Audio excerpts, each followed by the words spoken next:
醫生，我好頭痛啊！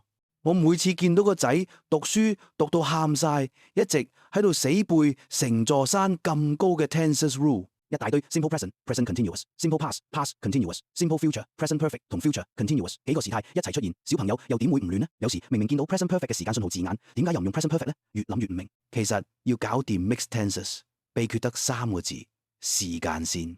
只要睇得清楚時間線 timeline， 將發生喺以前、而家、將來嘅事情，逐個排好位，對號入座，用邊個 tense 呢？就一目了然。成功得分原來可以好簡單。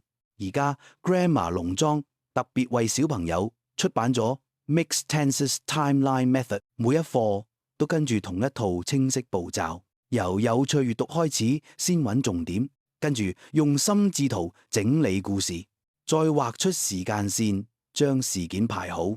之後睇答案詳解，拆解點解要用呢個 tense， 最後做時間小測，慢慢養成處理 mixed tenses 嘅正確習慣同步驟。想即刻試下，只要喺影片尾掃一掃個 QR code， 就可以免費下載 Grammar 農莊 Mixed Tenses Timeline Method Chapter 1。如果你想一次過免費拎晒全本 Grammar 農莊 Mixed Tenses Timeline Method， 就緊記留意 Grammar 農莊嘅 Facebook 專頁啦。